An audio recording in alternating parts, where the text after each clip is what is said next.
자, 두 번째 세션에서는 이제 먼저 1차, 2차 생장에 대해서 식물이 첫 번째 세션에서 언급을 했던 길이 방향으로 생장을 하는 것이 1차 생장이고 두께 방향으로 생장하는 것이 2차 생장입니다. 길이 방향은 일단 그러니까 머리 정수리 부분, 사람으로 치면 머리 정수리 부분과 발끝에서 두 부위에서 이 1차 생장이 일어납니다. 다시 말하면 1차 생장을 하려면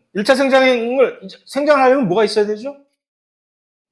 식물에서 생장을 하려면 뭐가 있어야 돼? 어느 부위가 있어야 돼? 줄기세포 부위가 있어야지. 그걸 뭐라 그러지? 응? 유조직은 그냥 야들야들한 세포가, 물론, 그것을 이루는 것은 세포의 종류는 유조직 세포들이긴 하지만, 특별히 뭐라고 지칭을 해요? 분열 조직이라고 얘기죠. 한국어가 힘들면 영어로 얘기하면 좋아요. 메리스템이라고 합니다. 메리스템.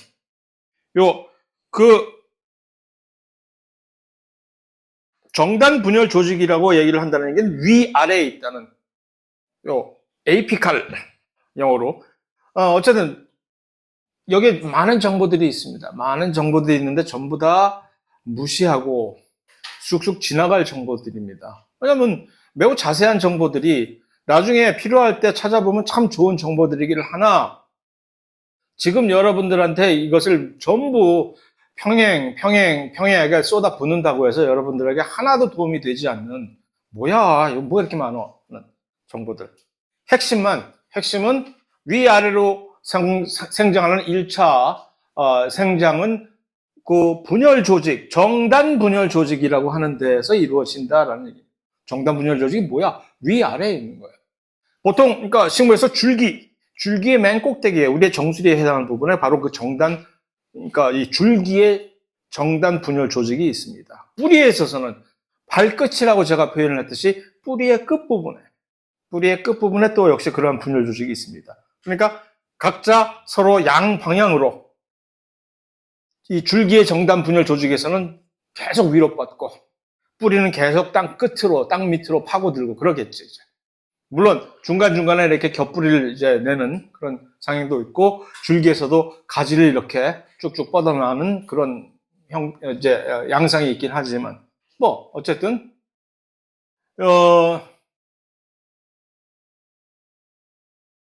그 1차, 그럼 그럴 끝이야. 정단 분열 조직. 그 정단 분열 조직은 거기서 항상 계속해서 이제 마치 줄기세포처럼 계속적인 세포 분열이 이루어져서 세포를 계속 늘려가면서, 이렇게 만든다라는 얘기인데, 거기서 살짝, 그러면 잔디를 한번 생각을 해보세요. 잔디가 막 계속 자라잖아. 그럼 잔디를 깎아야 되잖아. 그럼 뭐 식물들이 전부 다 이게 그럼 우리는 잔디를 깎을 때 어떻게든 무슨 일을 하는 겁니까? 잔디의 목을 전부 참수형을 지금 잔디가 전부 다 참수가 되잖아. 그럼 뭐 정단 분열적이 거기 있다며. 목이 잘린 잔디가 왜 또 갑자기 새로운 잔디를 만들어내지? 뭐야 이건 도대체? 이들은 좀비인가? 죽지 않는? 뭐 이상하잖아요. 내 말이 틀렸거나 분열 조직이 전부 여기 있다는 것이 틀렸거나 그러면 이게 목이 잘리면 더 이상 끝이잖아. 이게 또 안 될 거예요. 그러니까 그래서 여기서 잘린 목에서 여기서 새로운 분열 조직이 만들어져 가지고 다시 이렇게 하는구나. 그럴 수도 있겠으나 그러기에는 너무 시간이 좀 새롭게 이것을 복귀하고 하기에는 좀 시간이 걸리지 않을까? 혹시 다른 점은 없을까? 그냥 일반적으로 우리가 1차 생장을 하는 그 줄기의 정단 분열 조직은 줄기의 맨 끝에 있다라고 일반적으로 얘기를 하지만 그거 역시 또 쌍떡잎 식물에만 해당이 되는 거예요. 외떡잎 식물들은 역사적으로 전통적으로 항상 그런 일에 많이 시달려왔단 말이야. 외떡잎 식물들이 이제 초본들이 많잖아요. 풀들. 그 중에서 이런 잔디 같은 뭐 그런 식물들. 그다음 벼도 마찬가지예요. 그들은 분열 조직을 그렇게 옛날에 한번 그래 봤다가 크게 된통 이제 한번 호되게 뼈 아픈 쓰라는 경험을 얻었겠죠. 그래서 우리의 분열 조직이 여기다 이렇게 머리 위에다 놔뒀다가 우리는 그냥 끝이다. 여기다 배꼽에다 숨겨놔요.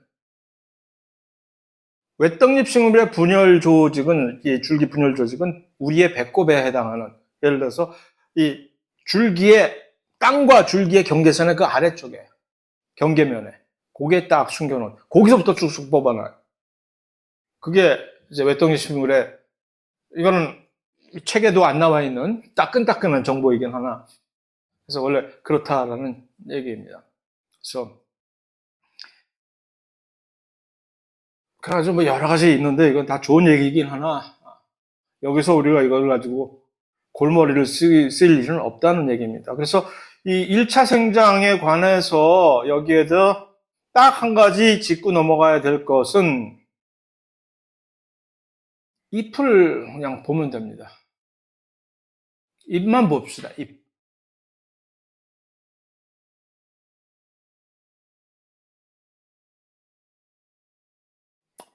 잎은 뭐 하는 건지 우린 여러분들 다 잘 알고 있다고 가정을 하고, 그럼 잎의 구조를 한번 볼까? 잎의 구조를 보면 나름 꽤 복잡하게 돼 있어요. 그러니까 껍질, 잎의 껍질에 해당하게 되는 요 장면 표피라고 하는, 여기는 그러니까 잎 하면은 전반적으로 우리가 뭐라고 어떤 이제 관념을 떠올리게 되죠. 잎 광합성을 하는 곳.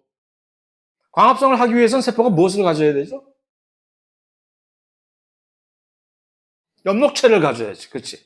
그러니까 모든 식물 세포가 엽록체를 가지고 있는 것은 아니잖아. 뿌리 보세요. 뿌리 허옇잖아. 엽록체가 없어서 그런 거예요. 초록색으로 보이는 이유는 거기에 엽록체가 있기 때문에 엽록체 안에 있는 엽록소라고 하는 색소가 초록색을 그저 아주 극혐을 해서 초록색은 전부 다 뱉어내기 때문에 초록색으로 보이는 것이고, 그래서 근데 잎이라고 하면 모든 세포들이 전부 다 그러면 엽록체를 가지고 있으리라고 생각을 하면 그것도 틀린 것이, 바깥쪽을 이루는 그러니까 이 맨 바깥쪽에는 표피, 껍질 세포는 광합성 같은 건 관심 없고, 이들의 목적은 뭐야? 보호하는 거예요, 보호. 우리의 이 소중한 잎을, 왜 잎이 소중해? 여기서 우리의 밥을 만들어주잖아. 그러니까 항상 지켜야지. 이 소중한 광합성을 하는 이 세포들을 보호해주기 위해서 이렇게 두터운 이제 보호막으로 어떤 식으로 보호를 해야 될까? 그럼 어떤 세포가 잎의 입장에서 보호를 해주겠다고 이제 막 이제 자원봉사를 발벗고 났을 경우에, 그럼 어떤 식으로 나를 보호해 줄래? 라고 묻는다면 무엇라고 대답을 하시겠어요? 보호? 좋은 얘기지. 뭐 어떻게 할 거야? 두껍게 쌓아줄 거야? 아니면 뭘로 보호를 해준다냐? 빛이 들어와야 되지? 그러나 빛이 들어와야지. 빛을 받아야 돼요. 그러나 빛을 받으면서도 가장 잎이 항상 민감해하는, 두려워하는 어떤 사안이 있을 거 아니에요. 벌레? 벌레도 맞아요. 벌레 못 들어오게 해줘야 되겠지. 그러나 그보다 더 중요한 게 있어. 벌레까지 건 벌레는 2차적인 문제고, 말라 죽는 게 제일 이들에겐 악몽인 거예요. 말라 죽을까봐. 수분이 손실. 왜냐면 이 잎을 통해서 결국은 물이 식물 전체에서 땅 끝에서, 땅 속에서 어렵게 길어 올린 물이 결국은 최종적으로 공기 중으로 빠져나가는 통로가 바로 잎인 거거든. 아까 뭐라고 했어요? 잎이 뭘 가지고 있다고? 창문 세포를 가지고 있다. 창문. 창문 세포의 이름이 뭐였지? 기공. 그 기공을 통해서, 왜냐하면 잎은 기공을 뿐만이 아니라 기공이 없다 하더라도, 그 사실은 그게 이제 말의 전도가 사실 앞뒤가 바뀌었다. 잎이 딱 이러고 있을 때 이 보호를 해주지 않으면 이 잎 세포들이 전부 말라 죽지. 강력한 햇빛에 직접적으로 노출이 되는 부위잖아요. 햇빛 아래 여러분들 한번 땡볕에 한 30분만 잎처럼 한번 서 있어봐. 어떻게 되나? 난리 날 거야. 전부 말라서. 그러니까 그러기 위해서, 그것을 보호하기 위해서 여기다가 방수 코팅을 해야 되는 거죠. 그러니까 바로 이 표피세포들의 가장 중요한, 표피세포가 너 표피세포 역할을 하고 싶어? 그럼 가장 기본적인 소양이 방수. 방수는 주로 뭘로 합니까? 여러분들 화학과잖아. 물을 전부 떨구려면 뭐 어떤 물질로 여기를 코팅을 해야 돼? 이팍시, 응? 이팍시 같은 걸로 코팅. 그런 식으로 왁스 같은 걸로. 그러니까 여기에 잎의 표면이 잎에 물을 딱 떨어뜨리면 물이 방울이 있어 동그랗 이렇게 굴러가는 이유는 잎 표면이 전부 그러한 지질, 왁스로 되어 있는 방수 코팅이 전부 되어 있기 때문에. 그러니까 이 세포들은 사실은 죽은 세포예요. 아무것도 없어. 그냥 구조적으로 그 위에 껍질로 거기다가 방수 코팅만 이렇게 딱 해가지고서 수분 손실이 전혀 안 되도록 여기로.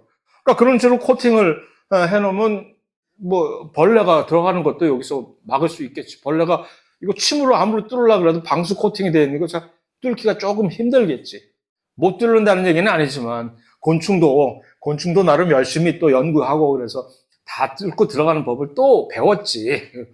그러니까 서로 어쨌든 그게 바로 이 표피에. 그러니까 이제 그 다음에는 문제가 그렇게 해놓으면 나가도 좀 너무 나갔네. 아니 이걸 전부 다 방수로 다 막아버리면 난 어쩌라고. 숨은 어떻게 쉬고 어쩌란 얘기야. 그래서 이제 기공을 만들어 놓는 거지. 그러니까 기공이라는 것도 바로 이 표피에 있는 거예요. 그러니까 표피세포와 기공은 둘 다 같은 층에 있는데 기공세포는 조금 약간 특이한 거지. 나는 너희들과 달라. 너희들처럼 아무것도 안 하고 그냥 방수 이것만 해주는 것이 아니라 나는 이들에게 뭔가 생명을 불어넣어주는. 왜냐면 나는 열었다 닫았다 하는 창문 역할을 해주는 세포니까. 이게 있어야 되겠지. 무조건 방수 코팅만 했다간 뭐 수분 손실을 줄이는 것은 참 잘했어요. 있지만 그렇다고 해서 아니 숨을 쉬게 해줘야 될 거 아니야. 열고서 이산화탄소 받아들이고 산소. 근데 이제 그게 치명적으로 그렇게 해놓으면 그곳을 통해서 무엇이 빠져나가? 물이 빠져나간단 말이야. 그러니까 물이 증발이 된다는 얘기가 기공을 열었을 때, 기공을 열으면 물이 쭉 빠져나가는 거죠. 대기 중으로. 그렇다고 물 빠져나가는 거 무서워가지고 문을 닫았다가는 광합성을 못하고. 이제 딜레마인 거지. 광합성 하고 싶으면 문을 열어. 그러면 분명히 너는 이제 수분 손실은 같이. 그러니까 수분 손실이 되는 거를 감안하고 광합성을 해야 되겠다. 랄 때는 기공을 활짝 열고 이제 이산화탄소 받아들이고 막 광합성을 하는 것이고. 이게 내가 밥 먹고 사는 것도 중요하지만 지금 내가 이 기공을 열었다가는 나는 그냥 그대로 말라 죽는 거다라고 판단이 내려지면 문 닫아버리고 일단 광합성 끝 하고 이렇게 그게 이제 식물이 알아서 판단을 하는 그런 상황입니다. 그래서 기공이 그러면은 기공이 표피에 있어요. 표피에 있어. 그러면 기공을 어디다가 배치하는 것이 유리할까? 밑에다가. 그러니까 잎이 이렇게 되어 있는데 요 위에다가 이 위에 있는 표피에다가 기공을 딱 해놨다가 그건 정말 멍청한 짓이지. 그래서 이거 딱 열었다가 그대로 그냥 직사광선에 그냥 그대로 그냥 열폭 당하는 거죠. 그래서 잎들을 보면은 전부 밑에 기공들이 있어요. 그렇다고. 일반적으로 그렇게 알고 있는 거죠. 잎은 식물의 기공은 잎의 뒷면에 전부 있다라고. 자, 그런데 그러면 이제 아니 연꽃은 어쩌라고? 물 위에 있는 연꽃은 밑에 기공이 있다가 그걸 여기다 꼬락꼬락 물 먹고 연꽃은 익사하는 연꽃 본 적은 없잖아. 기공 열었다가 물 들어와서 익사해. 식물이라고 물이 무조건 들어오면 물을 그냥 뭐 할 수 있는 게 아니라 식물도 물이 차서 홍수지면은 익사해요. 익사라는 게 다른 게 아니라 식물은 숨 막혀 죽는 거예요. 산소가 물이 꽉 차면은. 식물도 호흡을 해야 되니까. 사람도 마찬가지지. 익사하는 이유가 사실 산소 공급보다 죽는 거예요. 그러니까 똑같은 얘기. 그러니까 연꽃 같은 경우는 어떻게 해야 될까? 기공이 밑에 있으면 안 되겠죠. 연꽃은 위에 있어요. 기공은. 다 알아서 그들의 환경에 맞게 알아서 다. 자, 그러면 여기서 이제 또 한 가지. 또 책에 나와 있지 않은 쌍떡잎 식물과 외떡잎 식물의 기공 위치가 달라요. 쌍떡잎 식물은 전부 기공이 일반적으로 대부분 전부 다 밑에 있어. 그렇게 쌍떡잎 식물. 왜? 쌍떡잎 식물들은 잎들이 전부 다 이렇게 돼 있거든? 딱 퍼져갖고 이렇게 딱 이러고 있어. 그래가지고서 잎을 웬만하면 이게 꽉 넓게 퍼질러가지고서 밑에 어느 녀석도 햇빛을 못 받고 나만 받게 하려고 자기들끼리만 이러고 있어. 그러니까 그런 형태의, 바디, 쉐입을 가지고 있는 것들이기 때문에 밑에 기공들이. 근데 외떡잎 식물들은 한국 몸의 함재기들처럼 잎이 돼 있어. 한국 몸의 함재기들, 날개 어떻게 돼 있니? 날개 딱 창돼 있을 때 딱 접잖아, 이렇게. 그러니까 이 쌍떡잎 식물들은 자기들끼리 공존하는 법을 잘 배워가지고, 왜 그러는지 모르지만, 밀집돼 가서 쌍떡잎 식물, 예를 들어서 옥수수, 벼, 보리 같은 거, 이렇게 아주 좁은 지역에서 재배를 해도 자기들끼리 막 잎들을 서로 막 펼쳐가지고 서로 너 죽고 나 살자 안 하잖아, 야, 걔네들은. 바로 옆에, 뭐, 30cm 옆에 또 다른, 벼가 있는데도 자기들끼리 잘 살잖아. 이렇게 안 하고. 쌍떡잎 식물도 그렇게 했다가 자기들끼리 막 서로 근을 만들고 난리가 났는데 이들은 이미 개화가 된 엄청난 수준 높은 시민의식을 발휘하는 식물들입니다. 착한 손 하고 있잖아요.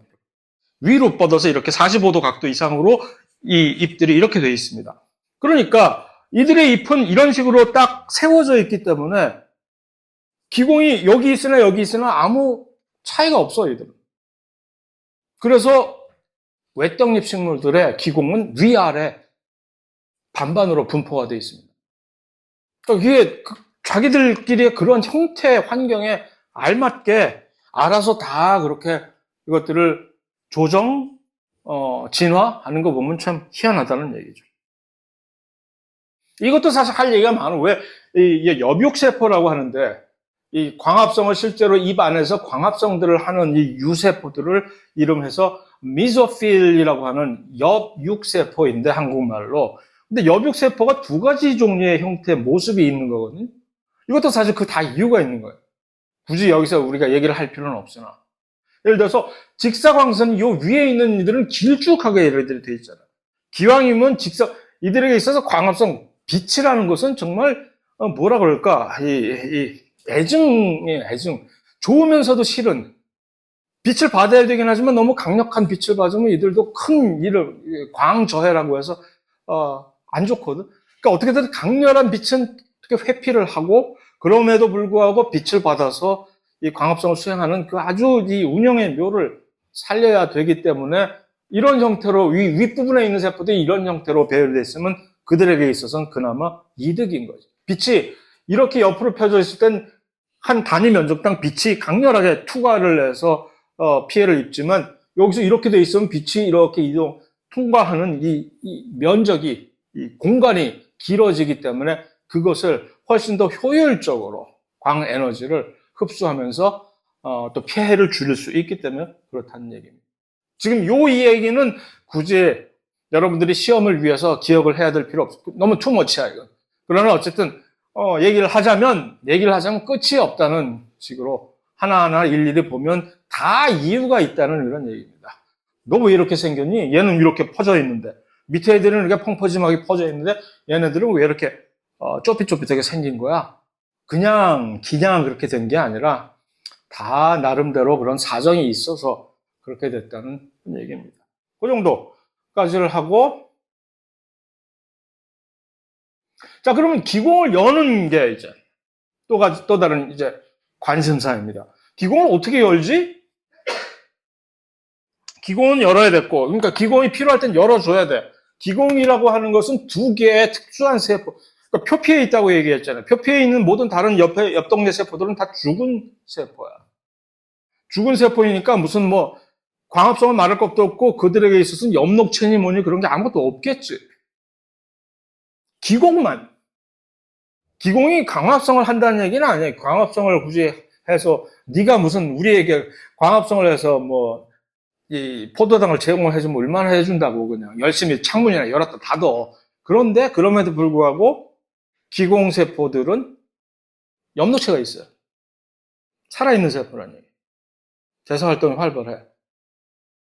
왜 그럴까라고도 한번 생각을, 왜 얘네들은 그 껍데기에 창문을 열고 닫고 하는 그런 세포인데 살아있어야만 하는 것일까? 살아있는 것뿐만이 아니라 스스로 이 엽록체 같은 것을 가지고 대사활동을 왜 스스로 해야 될까? 무엇 때문에? 그러면 이제 기공은 어떻게 여는 것일까라고 생각을 해보면 이해가 되는 거죠. 기공을 열려면, 기공을 이루는 세포는 딱 두 개의 세포가 마치 소세지가, 통통한 소세지가 앞뒤로만 접착제가 딱 붙은 소세지 두 개를 엮어놓은 같은 형식으로 되어 있는 이 세포의 종류를 공변세포라고 얘기를 합니다. 영어로는 가드셀이라고 하는데 그거를 왜 한국말로 공변세포라고 하는지는 모르겠으나 어쨌든 공변세포가 기공을 이루는 이 두 개, 한 쌍으로 되어 있는 두 가지 세포가 살아있는 그 엽록체를 가지고 있는 세포가 이 양 끝에만 이렇게 접착제를 붙인 것처럼 딱 붙어 있는 그것도 역시 이유가 있는 거죠. 그래가지고 이 세포가 열리게 될 때는 얘네들의 틈이 벌어져야만 열리는 거예요. 기공이 닫히게 되면 틈이 이렇게 없어져서 이렇게 이게 기공이 닫히는 거거든요. 어떻게 될 때 이게 틈이 벌려지고 이게 틈이 닫아질까? 살쪘을 때 티셔츠 같은 거 입으면 여기 단추구멍 사이로 막 틈이 벌어져가지고서 이렇게 되잖아요. 작은 티셔츠를 입게 돼요. 그런 것처럼 이들의 살이 찌게 되면 두 개의 이 공변세포가 갑자기 살이 찌게 되면은 뭔 소리야? 갑자기 살이 찌다니? 통통해지면 이게 삐져나와갖고 이게 열리고 갑자기 이제 홀쭉이가 되면은 다시 닫히게 되고. 그러니까 이 공변세포가 갑자기 살이 쪘다가 홀쭉이 됐다가 이게 왔다 갔다를 지멋대로 어떻게 하겠느냐는 얘기지. 어떻게 하면 될까? 물 먹은 하마가 되면 되는 거야. 물 먹으면은 갑자기 퉁퉁하게 붙는 거고. 그러다가 물 빼면 쪼그라드는 거고. 그게 바로 공변세포가 팽창을 했다가, 이렇게 팽창의 반대말이 뭐냐? 위축이라고 하나? 축소? 축소도 좀 그렇고. 어쨌든, 영어로는 슈링크라는 얘기인데, 이 팽창과 이 축소? 를 반복을 하면서 이게 열렸다, 닫혔다, 이렇게 된단 말이죠. 그러면 그것을 하게 해주는 이 기전은 뭡니까? 팽창하게 물 먹어야 되지? 그럼 어떻게 물을 먹지? 세포가 어떻게 하면 물을 먹느냐를. 삼투압. 세포가 삼투압을 통해 물을 먹게 하기 위해서는 이 공변세포가 무엇을 하면 되지? 갑자기 염도를 높이면 돼, 여기다가. 이 세포 안을 갑자기 짜게 만들면 외부에서 바깥쪽에 있는 물들이 쭉 빨려 들어갈 거예요. 삼투압에 의해서. 그랬다가 물을 빼내고 싶으면 갑자기 싱겁게 변하면 되지. 그러니까 짜게 싱겁게 변하는 그 차이를 얘네는 어떻게 그것을 이제 수행을 할 수 있겠느냐. 이온을 가지고. 이온. 예를 들어서 포타슘. 여러분들은 다 포타슘이라고 발음을 하죠? 칼륨이라고 안 그러고. 화학가들이니까. 화학가. 그래서 포타슘. 특히 포타슘을 주로 활용을 많이 합니다. 그 다음에 염소 같은 거. 염소, 포타슘 그런 이온들을 세포 안에다가 축적을 시키게 되면 물이 거기에 따라서 그 농도를 해결하기 위해서 물이 바깥에서 쭉 들어갈 것이고. 그렇다가 그냥 기공을 닫으려고 하면 그냥 갑자기 순식간에 그 이온들을 어디다가 쫓아내야 되겠지. 바깥으로 쫓아내거나 아니면 급하면 쫓아내지 않고 자기네들의 세포 안에 있는 액포라고 알아요? 액포? 액포 안에다 잠깐 숨겨놓을 수도 있어. 한 그런 식으로. 그러기 위해서는 공변세포가 무엇을 활성화시켜야 될까? 그런 식으로 원활하게 아주 순식간에 다이내믹하게 포타슘 또는 염소 같은 또는 칼슘, 때로는 심지어 칼슘은 직접적으로 그런 이온을, 농도를 축적하는 게 아니라 다른 사람을 다른 어떤 일을 조정하는데 이제 신호물질로 사용이 되기도 하지만, 어쨌든 여러 가지 거기서 예외는 이온이니까 소듐, Na. 소듐을 활용을 하지 않겠냐. 소듐은 잘 활용 안 해요. 왜냐하면 소듐이 세포 안에 축적이 되면 너무 독성이 심해지기 때문에 웬만하면 소듐은 피하고 이 포타슘과 염소 같은 것들로 활용을 하는데 그건 너무 자세한 또 디테일이다. 어쨌든 그런 식으로 이거를 왔다 갔다를 순식간에 갑자기 그 안에 있는 세포 안의 농도를, 공변 세포 안에 있는 포타슘이나 염소의 농도를 갑자기 이렇게 증가시켰다가 갑자기 축소시키는 수 있는 방법은 어떻게 하면 할 수 있을까? 무엇이 활성화되어 있으면?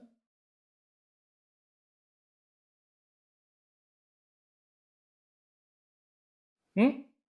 광합성? 광합성이나 호흡을 해가지고 어떻게 포타슘이나 염소를 양을 갑자기 늘렸다가 줄였다 할 수가 있겠어요?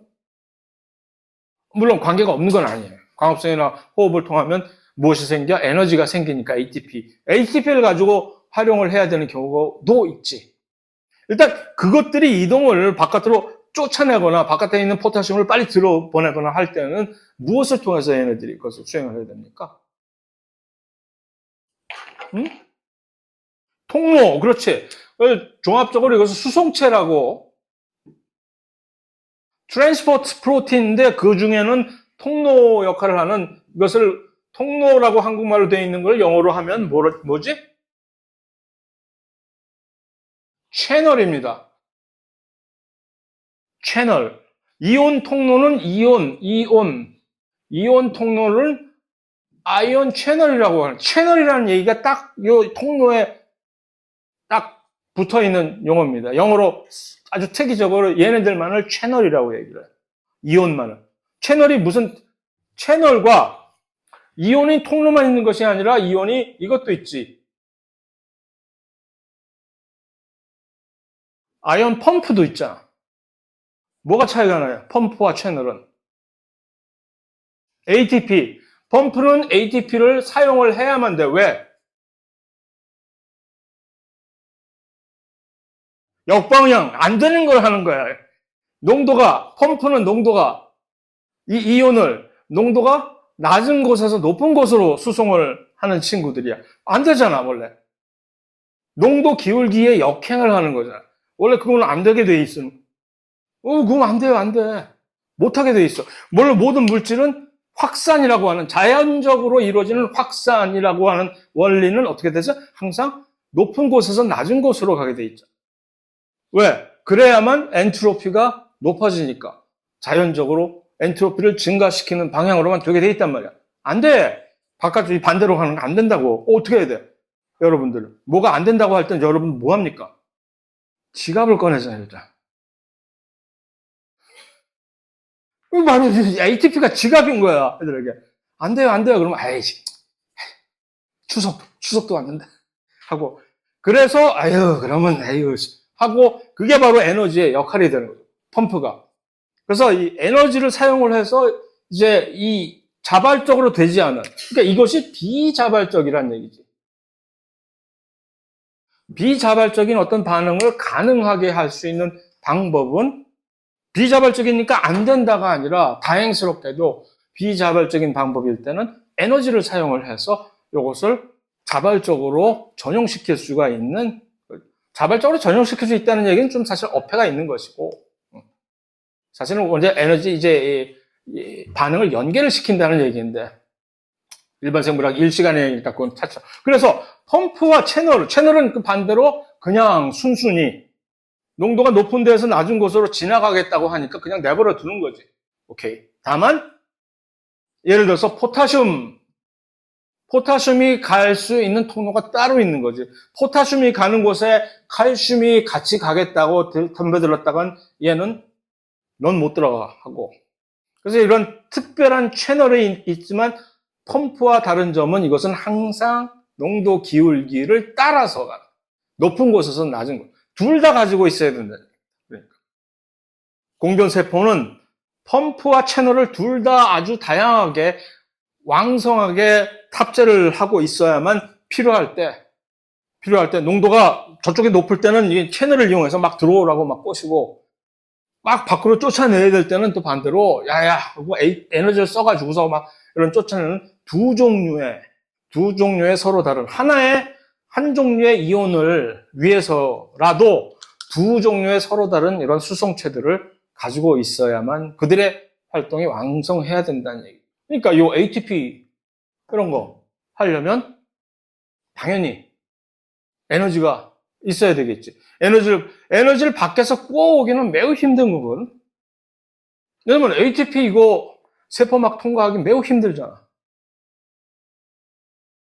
인산, 이게 얼마나 이온이 많아. 그러니까 기왕이면 웬만하면 ATP 같은 것들은 네가 스스로 자체 내에서 조달하는 게 정말 좋다. 그래서 뭐 광합성 해가지고서 ATP 만들고 뭐 그런 것을 활용할 수가 있겠죠. 오케이. 그것이 그 정도가 이제 된 것이고, 그것을 이제 전부 집에 가서 찬찬히 다시 한번 복습을 할 때, 아유, 지저분하다. 쓸 때는 좋았는데,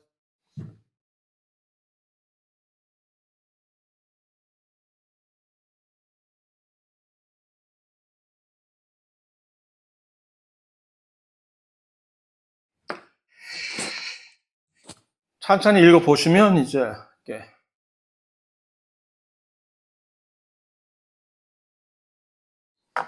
여기에 대해서 나중에 더 후반부에 가면 다른 이제 3장인가 4장에 가서는 좀 더 확실하게 어떠한 시그널을 가지고, 예를 들어서 뭐 이산화탄소 농도가 높을 때 기공이 열릴까 닫힐까, 무슨 뭐 그런 것들을 우리가 한번 생각을 해볼 수가 있죠. 설탕 농도가 세포 안에 많을 때, 그럴 때는 이 기공을 열어야 될까 닫아야 될까 뭐 하는 그런 것들을 이제 고려해 볼 수가 있습니다. 그러나 뭐 오늘은 뭐 굳이 그러지 말고, 자, 그다음에 이제 기관이, 예를 들어서 우리가 잘 알고 있는 당근이라든가 고구마, 뭐 감자, 얘네들 도대체 뭐야? 얘네들이 줄기야, 뿌리야, 뭐야? 뭐 그런 것들을 일반적인 상식 선에서 다시 한번 짚고 넘어가는 건데, 그러니까 절대로 외울 필요는 없는 거지. 예를 들어서 이게 무슨 딸기 얘가 잎이야, 줄기야, 딸기 열매 이게 뭐 그런 것들 알고 있으면 무슨 뭐 퀴즈 대회 나가서 맞추면 좋기는 하겠으나, 그거 굳이 뭐 알고 있다고 해서 그러한 자질구레한 단편한 지식을 내가 어느 순간에 어느 시점에 서 기억을 하고 있다. 어쩌다 보니까 그걸 내가 기억을 못했다. 그게 뭐 그렇게 큰 차이가, 뭐 그렇게 중요한데. 그러니까 그것에 대해서 너무 신경 쓰고서 지금 여기에 나와 있는 이런 정보들이, 이거 말고 뿌리도 그러니까 여러 가지 다양한 기능에 따라서 다양한 종류의 뿌리가 있다는 얘기입니다. 그래서 줄기도 예를 들어서 뭐 이름 자체도 무슨 포복경, 그래서 줄기가 기어간다, 뭐 딸기 그렇다든가, 무슨 뭐 생강연근은 무슨 라이솜이라고 하는 무슨 근경이다. 이거 쓸데없다는 얘기죠. 변형이 돼서 어떤 것들이 변형이 돼서 이런 식으로 우리가 얼핏 보기에 달리 보이는 것이 있기도 하다. 왜? 그럴 필요에 의해서 그들이 나름대로 탑재를 해서 지원해서 탑재한 것이니까 라는 뜻에서 그러한 차원에서 넓게 그냥 인지하고 있으면 되겠다라는 얘기입니다. 무슨 뭐 양파 같은 게 이게 뿌리 같지요? 그러나 사실은 줄기입니다. 몰랐네. 어이구. 알게 되면 좋긴 하지만 그거 몰랐다고 뭐 그렇게 대단한 거냐라는 얘기죠. 그래서 넘어갑니다. 그래서 선인장 같은 것도, 그러니까 이게 지금 잎이야, 줄기야. 뭐 선인장의 선인장에는 가시가 사실은 잎이고, 우리가 얼핏 보기에 잎이라고 생각했던 그것은 선인장의 잎이 아니라 원래는 줄기다라는 그런 정도입니다. 그래서 2차 생장은 아까 말씀드렸듯이 쌍떡잎 식물 중에서도 이제 목본이라고 하는 나무들만이 그것을 수행할 수 있는데, 그것이 이유가 쌍떡잎 식물. 왜냐하면 2차 생장을 할 때는 요 측생 분열 조직이라고 하는 요것들이 어디서 있느냐? 요 관다발에. 그러니까 요 캠비움이라고 하는, 베스큘러 캠비움이라고 하는 관다발 형성층이 일종의 2차 생장을 주도하는 분열 조직인 거지. 근데 그 분열 조직이 외떡잎 식물에는 원활하게 조직화가 될 수가 없잖아. 여기저기 산재해 있으니까. 그래서 외떡잎 식물은 불행하게도 너는 태생적으로 그것을 할 수가 없겠구나. 그냥 짧게 살다 가라. 하는 것이고, 쌍떡잎 식물 중에 일부는 이제 신체 구조적으로 이것이 가능하니까 뭐 마음만 먹으면 한번 해보지 뭐. 다시 말해서 모든 쌍떡잎 식물이라고 해서 그들이 2차 생장을 한다는 건 아니지. 쌍떡잎 식물 중에서도 짧게 1년만 살다 가는 그런 친구들은 내가 뭐하러 괜히 밖으로 위로 그냥 뻗다가 그냥 끝이지. 뭐 그런 차이가 있다는 점이고 그 정도입니다. 그래서 그런데 이제 그러한 2차 생장을 할 때 그러니까 이것도 여러 가지 다양한 정보가 있으나 굳이 우리가 일일이 이것을 뭐 공부를 할 필요가 없는 그런 정보라는 얘기죠. 그냥 이런 것들이 어떠한 맥락에서 어디에 있다라는 정도만 슬쩍 어렴풋이 알고 있으면 충분한 그런 정보입니다. 그래서 이제 2차 생장에 있어서 그냥 마지막으로 짚고 넘어갈 한 가지 사안만은 나이테 같은 것이 온대지방에서는 그러니까 열대지방에 있는 나무들은 나이테를 보이지 않으나 온대지방에서만 나이테라는 것을 보이기 때문에 우리가 그 나무를 잘라서 줄기 자르면 이 나무가 얼마나 오래된 나무인지 연세를 우리가 측정을 할 수가 있다는 얘기죠. 왜 그것이 이 기전이 뭐냐라는 얘기지. 왜 나이테는 뭐냐? 그러니까 봄과 가을에 그 관다발 형성층에서 새롭게 만들어지는 물관과 채관, 특히 물관의 크기가 달라지기 때문에 그래서 이것이 아주 작은 물관 크기가 이제 직경이 작으면서 두터운 벽, 물이 많을 때는 봄 같은 경우에 물이 많은 경우에는 그 원활하게 물을 그 안에 통로로 많이 실어 날리기 위해서 비교적 이 두께가 얇으면서 세포들의 관다발에 있는 그러니까 물관 세포들이 두께는 약간 비교적 얇으면서 그 안에 면적이 직경이 이제 반경이 넓은 그런 세포들을 이제 만들어낸다는 거지. 보면은 물을 쭉쭉 많이 길어 올려야 되니까 여름에 생장을 해야 되니까. 그러다가 가을이 되기 시작하면 이제 물이 부족해지는 거지. 낙엽을 만들어야 되고 지금 물 부족을 대비해야 되는 그런 형편인데 물관을 봄에 만들었던 그 물관처럼 이따만하게 큰 물관들을 만들었다간 너 미쳤냐지 자살행위지. 그러니까 가을에 만들어내는 물관들은 좁으면서 벽 두께가 조금 훨씬 상대적으로 긴. 그래서 물 손실을 물을 세이브할 수 있는 그런 형태로 만들어내게 되는 것이기 때문에 가을에 만들어진 물관과 봄에 만들어진 물관의 이 차이가 확연히 나잖아. 이제 약간 창백한 색깔과 짙은 색깔의 태가 생겨버리는 거지. 그런 태를 하나하나 그러니까 한 번 가을이 될 때마다 그러한 짙은 태가 하나씩 생기는 거지. 그게 바로 나이테라고 된다는 얘기입니다. 오케이.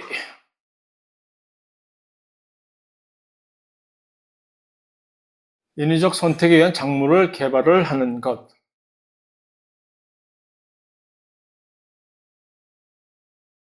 옥수수 얘기? 굳이 옥수수는 그냥 근본적으로 원래 우리가 알고 있는 옥수수는 야생의 멕시코랑 북아메리카의 옛날에 그 원주민들, 서양 사람들이 들어가기 전에 원주민들이 옥수수를 재배해서 먹고 있었는데 서양 사람들이 들어가면서 옥수수를 보고 세상에 이런 음식이 있었어. 완전히 팝콘 각이네 하면서 먹기 시작한 건데 원래는 근데 이제 옥수수의 조상이 뭘까? 그러니까 다시 한번 무슨 얘기냐면 사람들이 가다가 우리가 재배하면서 먹고 있는 벼잖아. 벼의 조상은 뭘까? 어쩌다 가다가 어떤 숲에서 인도네시아의 어떤 밀림에서 갑자기 자라고 있는 야생벼를 봤다고 칩시다. 얘가 우리 벼의 조상이구나. 누가 봐도 확인할 수가 있는 둘 다 똑같이 생겼거든. 식물들이 다 그렇잖아. 조상이라고 하면 거의 우리가 그것을 미스하기 힘들 정도로 둘이 매우 흡사하게 생겼단 말이야.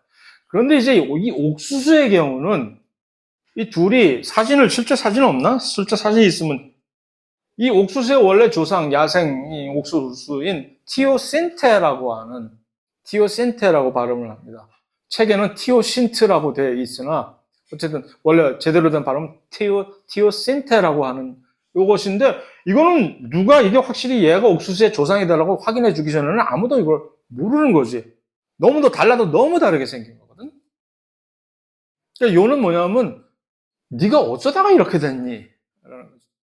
이게 원래는 스토리를 얘기하자면 이거를 딱 하고 있다가 누군가가 원래 이제 생화학을 하다 생화학에서 아주 대표적인 업적을 남기고 노벨상을 받은 분이 있습니다.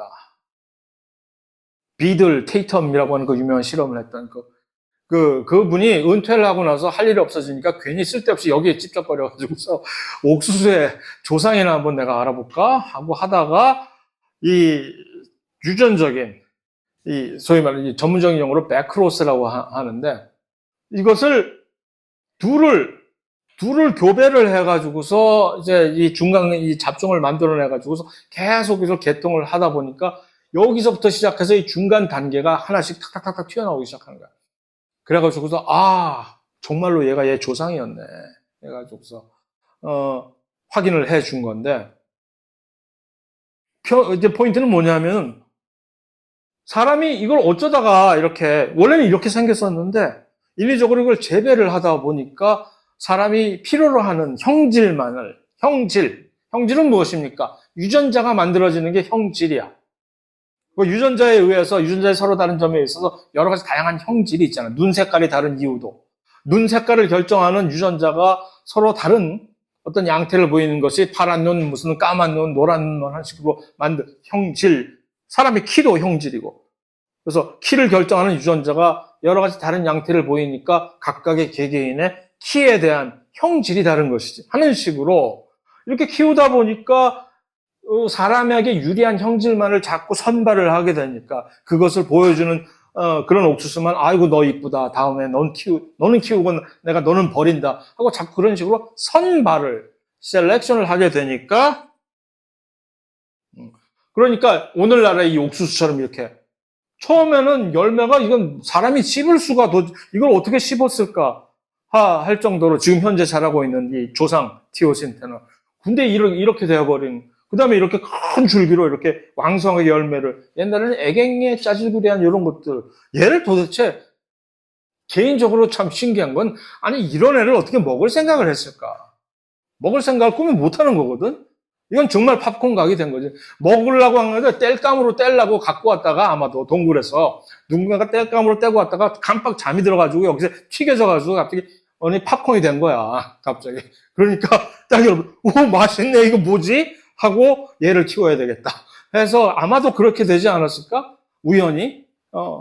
해서 이런 식으로 식물을 선발을 하게 되면 완전히 다른 형질을 오늘날에 보이는 새로운 새로운 일종의 종이 되어버리는 거지. 또 다른 대표적인 예가 야생 겨자라고 하는, 원래는 이게 야생에 있는 잡초, 십자가과 나무에 하는 풀이에요. 얘네들을 무슨 식으로 이렇게 재배를 하다 보니까 여기서 뭐 이상한 종이야. 그러니까 예를 들어서 이 중에서 선발을 특히 줄기와 꽃을 특히 두드러진 것을 하면 브로콜리가 되고, 그 다음에 뭐 끝누는 양배추가 되고 많은 식으로 해서 이들이 전부 원래 여기서 출발해서 오늘날에는 모두 다른 새로운 종이 탄생한 거라는 거죠. 인위적으로 일종의 진화를 우리가 인위적으로 만들어냈다는 대표적인 예들이 이렇게 식물에서는 이런 일이 비일비재했는데 동물에서는 아직 그런 것이 없는데 개에 있어서는 조금 이제 거의 근접했지. 늑대로부터 시작해서 개를 새로운 품종을 개고 만들어냈는데 이제는 어느 단계에 왔냐면 품종 중에서도 양극단에 있는 품종 두 개는 사실은 자연적으로 둘이 서로 같이 교잡이 불가능하잖아. 치와와하고 그레이트 데인 정도의 그 큰 개하고 둘이 서로 합방을 시킨다고 둘이 새끼를 낳겠어요? 그래? 둘이 새끼를 못 낳으면 이제 서로 다른 종이 되는 거야.